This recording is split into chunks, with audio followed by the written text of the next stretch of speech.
You know the vibes. Welcome back to another episode of the Hoop Genius podcast, presented by NBA 2K23. As always, if you don't yet have your copy, make sure you hit the link in the description of this show to get your copy, because that's what you can play all weekend. BJ, it's Friday today, so we're going to give the people what they want, and we're going to answer some more of their questions. But we're going to try and answer more than okay. just, Well, we got to get there. We've done this. We've spent a whole episode on one question. You know what? Our listeners, they so great. You know, we had to spend, I think we did one question for like 30 minutes, right? Yep, you know, that's happened the last few.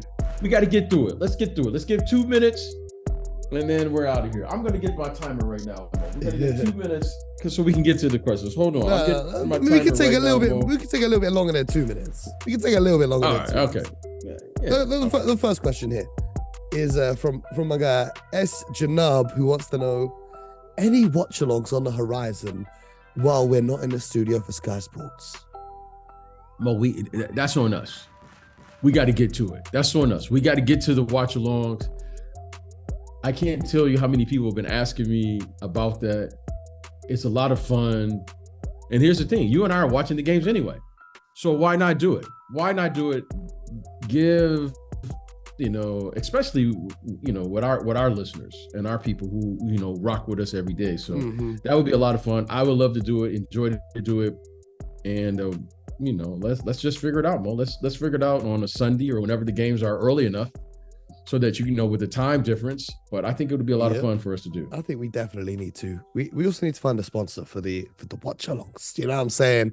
Yes. My dream is, PJ, to get sponsored by a chicken wing company that will send chicken wings to my house during the watch-along so I can eat wings during the watch-along.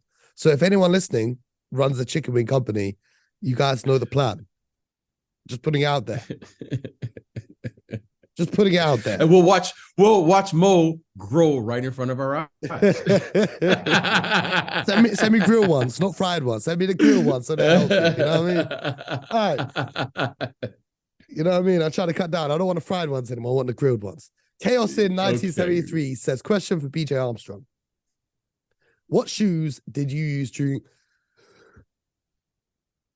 Excuse me, I just sneezed. What shoes, if that's the right word, did BJ use during his career? Nike Air Force Ones. Air Force Ones? Nike, yeah, Nike Air Force. Before the Jordans. I like the Nike Air Force. Could you play in some Jordans that you showed me? Yeah, I did for, I think, 1 year that he retired. But for my career, I was a Nike Air Force guy. High top or high top? The high top Air Force Ones. That's crazy because I would never go and hoop in Air Force Ones anymore. Paul also wants to know, Nike Air Force. If you played today, what shoes would you be wearing? I would be wearing high tops, the Air Force. You wouldn't. You wouldn't be playing in Air Force Ones today. With all the technology and new shoes, there is no way that you would play. But hear me out. Hear me out. Again, I have figured out what works for me. Okay. Now I will admit that the game today is more athletic. Players are faster, pace and space and all of those things. However, for me, what I found in my career, because that's how I learned how to play. And I'm going to, if I were playing today, I would bring that same thought, but it would just look different, which is the best ability is availability. Yes. Okay. The best ability and is where availability. Does the Air Force Ones come into that factor? Because you know what? I'm watching guys sprain their ankles and stuff all the time. That's a part of the game. And the solution is to wear Air Force Ones. Well, for me is I taped and wore high tops because I knew as a guard in particular that I was going to either get my foot stepped on or I was going to sprain my ankle. That was just me. I wasn't concerned about how fast I needed to be. It's just get me in the game and I'll figure it out. And when I do get hurt, I want to be able to strap myself up and keep on chucking along. Now, that's just the way I think. Now, I'm watching guys today, right? Everyone wears low tops with no tape. Yeah. I didn't like the tape, but I wore the tape because I knew I was going to sprain my ankle. I think some of them still wear the tape, just not as much as. I'm not saying some. I'm just saying in our generation, very rarely you saw someone play who wasn't taped. Mm-hmm. So I wore tape. For the guys listening at home, could you explain the taping process for them? Yeah. You taping your ankles. You know, you're taping your ankles. It's like athletic tape, the white. What's it called over here? I guess they would call it duct tape. Is it duct tape that they call it here? I don't know what they call it, but well, it's the white tape that they have. Yeah. Yes, and I wore the tape, and I would do a double wrap because, I knew I was going to sprain my ankle. It wasn't a matter if you were going to do it; it was just when you were going to do it. So I wore high tops and the tape just because I knew it was going to happen. But when it did happen, it was going to lessen the blow. Mm-hmm. So that way I could stay on the court. I didn't want to miss a game. Now, that was me. Now, when I would have a half second faster in low tops, yeah, did I feel whatever? Okay. I'm not about being comfortable. I'm about showing up. Now, that's my Detroit mentality. You got to show up at the run. I'm not about looking good, feeling good, and all that. No, I feel good because I was there no matter what. And then I'll figure out the rest. But that's just me. So I would be an Air Force high top guy to this day. And then I would figure out the rest. Now, you know, I get it. The shoes are lighter. The shoes, better technology, da-da-da. No, just give me the shoe that when I do sprain my ankle, that's going to allow me to show up tomorrow. Because guys today, like when you sprained your ankle in our era, that was like day to day. These guys sprain their ankle 4 to 6 weeks. And I'm not saying, and I have a hard time believing that the sprains today are that much more severe than the sprains that happened back then. This is the most old school thing you've ever said on this show. This is the most old school. Mo, this is how I think. Like, I'm not saying that those guys, I believe that they're hurt. Okay. But I take myself up. Yeah. Mo, I played with broken fingers back then. Like, if you watch guys, you'll see guys with like taping their fingers next to another finger so that way you can keep playing. Yep. Now a guy sprains his finger and he's out. I'm not knocking it. I'm not saying that he shouldn't be out. I'm not saying it's good for your health to play with a sprained ankle. But Mo, I literally would tape myself and I would get a double heel lock. Mm-hmm. Not just a single lock when they do a figure eight around your ankle. I would do that double just so when I did sprain my ankle, Mo, it stays secure. I could stay secure enough to say, let me put it in this ice tub. Let me just keep the swelling down as much as I can so I can play the next night. I don't know if that's old school or that's just what I just wanted to be available for my guys. Like, Mo, everyone is going to get hurt. Yeah. So if wanting to play, you could tape your ankles, but I'm not going to let you play in Air Force Ones. I'm going to have to get you some upgrades. I'm playing in the Air Force. I'm playing in high top Air Force, and I'm playing with a double heel lock. That's what I'm doing. Okay. Now, I'm trying to get 80. Mo, for, I want to say about 6 or 7 years, Mo, I played 82 straight. Mm-hmm. I mean, that was my mentality. Like, I knew, listen, it's impossible to play great or play well every game. Mo, I showed up. Yep. Between 94 and 96, 97, 82 games. So, Mo, that was my mentality. Not even before. From 1990, so starting in 1990, up until the end of the 96 season, BJ Armstrong played all 82 games. That's kind of crazy when you think about it. Mo, that's what I'm saying. Mo, this isn't old school. I just wanted to be there. Mo, we're going to go out and play, and you say, I know I'm going to get hurt. It's impossible. I'm a little guard. I'm driving to the basket. I'm not going to not step on somebody's foot. Someone's not going to step on my foot. A big 250-pound guy is running behind me to set a back screen. It's going to happen. Uh-huh. So if you know it's going to happen, why wouldn't I give myself the best chance of surviving that collision so that I can play the next night? I hear it. That's how I thought, Mo. And I played, I think 1 year, and I think I probably would have played longer, but 1 year, I remember I got a DNP, I think early in my career. I think I had one DMP early in my career. I played like 81 games or something. But Mo, I played, and then when I had I had some knee injuries and stuff. I missed, and then I started missing games because when you have knee injuries, nothing you can do. But Mo, with the ankles, oh no, an ankle sprain, Mo, that's not keeping me out. An ankle sprain, no. Knee, okay, you might get me on a knee. An ankle sprain, a broken finger, no, Mo. No, that's not happening. not the way I think. You know what I mean? That's all I got is a broken finger. Tape that baby up and let's keep playing. Man, there was a pair of game-worn Air Force One high tops, Air Force high tops worn by BJ Armstrong, signed by BJ Armstrong, that recently got sold at an auction. It doesn't have the price here though. They look pretty cool though. Yeah, that's what I'm saying. I just give me the best. Just give me the best high tops with the lower center of gravity that you have. And Air Force Ones were the one for me. Like if you, and I'm convinced after looking at the Jordans, the one thing I always respected about the Jordans, other than the fashion part of it, was they were lower than regular shoes. And the reason they were lower is because that kept him lower to the ground, which gave him better protection, I felt.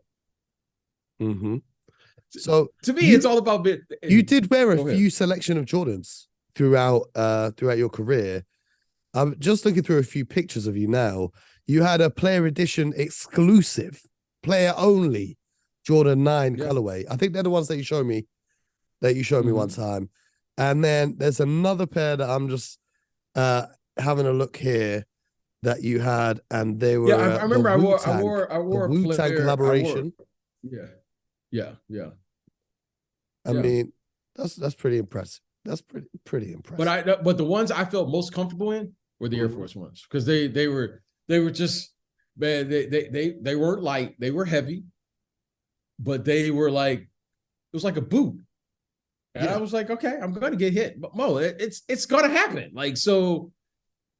Well, for $9,000 you could purchase a BJ Armstrong player exclusive Air Jordan 9 at Christie's auction house. That's pretty crazy. Wow. That's pretty crazy that you had no idea that they're auctioning off your shoes. I haven't. I can't keep up with that. You know what? God bless them. That's their business. I have no idea. I just wanted to play. I was just a young kid who wanted to play, Mo. That's all. That's all I want to do. I'm an old guy and I still want to play. If I could, I would play. Man, I would play right now if I could. Same. But let's get back to some of these questions. I got distracted down this rabbit hole of sneakers. Let's have a look at some of the other questions. Here we have Emmanuel says, I really love your show. I want to know who you guys will think will win Rookie of the Year. Oh, wow. Because I think the obvious shout would be Paolo Banchero, but the kid Benedict Mathurin has made a very kid where he's playing right case. Now. Yeah, that kid, the Mathurin, right? I always mispronounce his name, Mathurin. Shout out to him and the Indiana Pacers, first of all. He could be Rookie of the Year and Sixth Man of the Year right now. I mean, Mo, I mean, he's playing great. You know, Jay Nivey, but Paolo looks terrific. I mean, those three come to mind immediately.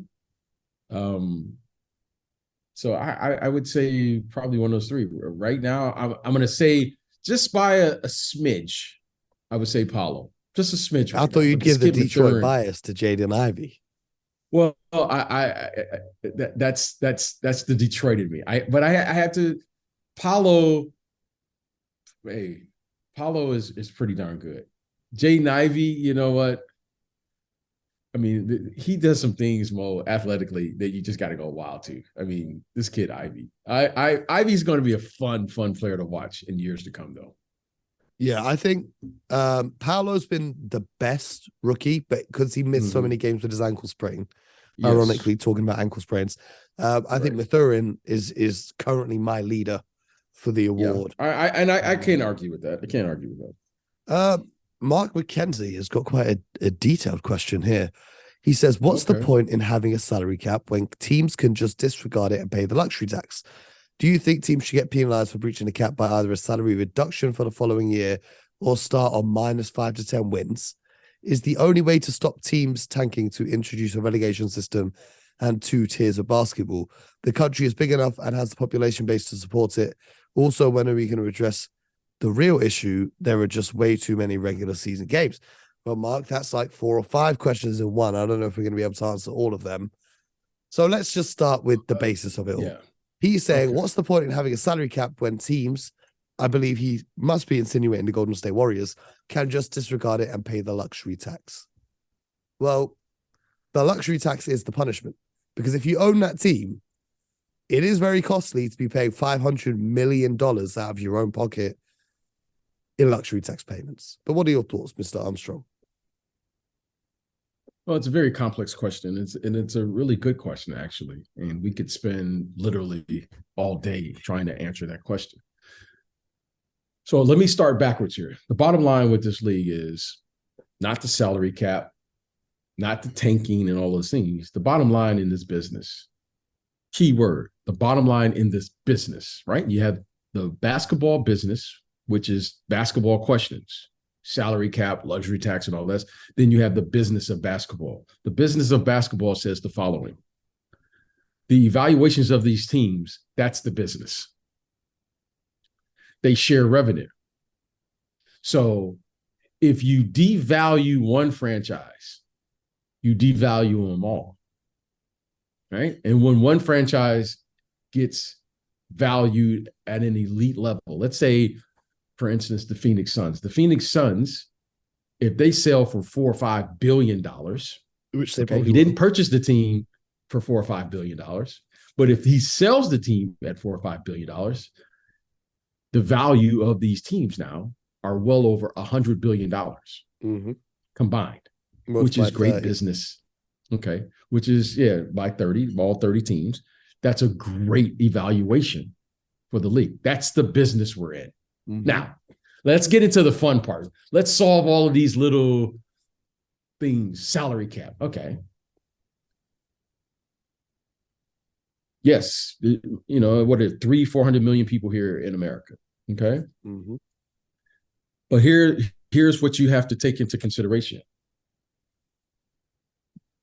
The cost of living in New York City is totally different than the cost of living in Utah, New Orleans, Orlando, and other places, Oklahoma, and those places. Okay. So clearly the bigger markets, LA, Boston, Chicago, New York, they're playing in a larger market. Therefore, they can charge more for prices and tickets based on your location in whatever area you're living in this country. So the only way that you can level the playing field, if you will, is everyone has the same money to spend. And whatever you charge for your arena based on what the market will bear in that area, that's the team's responsibility. You can't charge the same every place, right? So I go to a Laker game, I get a front row ticket. That's a $7,500 ticket. I go to a game in Cleveland, that's a $700 ticket. I'm just using it as an example. Yeah, that's facts. Okay, so you have to level the playing field. Is it perfect? No, it's not perfect. But is it the best that's available at this particular time? Absolutely. How are you going to stop tanking? Okay, so you say, well, how are you going to stop tanking? So let's say we have a 2-tier system. Suddenly now the Lakers now are evaluated now, let's say $6 billion with a B. Yep. So now you have a $6 billion franchise that's playing in the second division because they didn't make the playoffs last year. That's not good business for the league. So that's not even a consideration when you're talking about our business here. It's not even, this is the best league in the world. You can't devalue these teams. So great questions. However, no one yet has come up with the greatest solution that's going to do the following: address those questions that you asked, and handle the business of basketball, because all that really matters right now is the business of basketball. And as long as the evaluations of these franchises continue to climb and move forward, that's called a win for this league, no matter how you slice it or dice it. And no one's going to vote to devalue a franchise moving forward.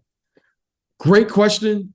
I wish I had the answer. This is something that is thought about from top to bottom in this league. Commissioner Silver addresses this, it seems like, every year to solve the problem of tanking and all of those things. No one wants it. I think we did an episode talking about relegation and why it's not possibly a few weeks ago, maybe months ago. Go check that one out. That's what it is. So great question. I don't know the answer to it, but I am very aware of what, the type of business we're in. This is a business, Mo, and make no doubt about it, and a very profitable business, I might add. Sports in general, whether it's soccer or football, you guys call it there. Football, American football here. I mean, those evaluations, those franchises in American football is through the roof. Major League Baseball, through the roof. Basketball. Yep. I mean, it's an incredible business to be in. So, it is what it is. And we're continuing, and I say we, people that work in this sports and entertainment business, because that's what it is, trying to figure that one out. And if you do want to hear our conversation about the idea to potentially introduce relegation in the NBA, I believe that was on episode 181. You want to look out for the title that says "The Lakers Are in the Mud." That's what I titled the episode. So you can go check that out. We got another question here from Chris Healy. He says, do players have any say in a trade? I saw a clip where a player was being interviewed and he was still mic'd up when BJ called him and said he was being moved, I think from Chicago to New York, and he was devastated. So obviously Derrick Rose. Can they say no? That's interesting. Has a player ever refused? No. Has a player ever refused? Well, you can, or tried to refuse a trade? Chris also says, keep up the good work, guys. We appreciate you, Chris, and your question. Well, you can have a no trade clause. I think Carmelo had one, most recently. I'm sure there are a few other players that probably have that in their contract. However, listen, when a team is ready to move you, they move you. What can you do? What are you going to do? Like, it's always shocking when you get traded, right? It's just a shock to you. It's like I remember the first time I was traded. It's like the very first time in your career where you feel rejected. Like when I was young, for the most part, most people wanted me to be on their team. When I was in high school, it was a very positive experience. When I went to college, I get drafted in the NBA by the team who wanted me. And all of a sudden I get to the NBA and I hear my name, BJ's going to be traded. What do you mean? Like, no one's ever not wanted me. You know what I mean? And I remember that incident that you're referring to with Derrick Rose. Derrick Rose was the number one pick in the draft. Everyone wanted him. Derrick Rose was the number one player in high school. Everyone wanted him. All of a sudden, the team that had him said, we're trading you. It's a natural response. You just happen to have seen it for, I don't know if it's your first time, but that's a natural feeling. Once you're in this business long enough, Mo, you realize it's a business. And everyone gets traded. Hey, it's like I'm in the NBA. Everyone makes a run. Okay, Mo?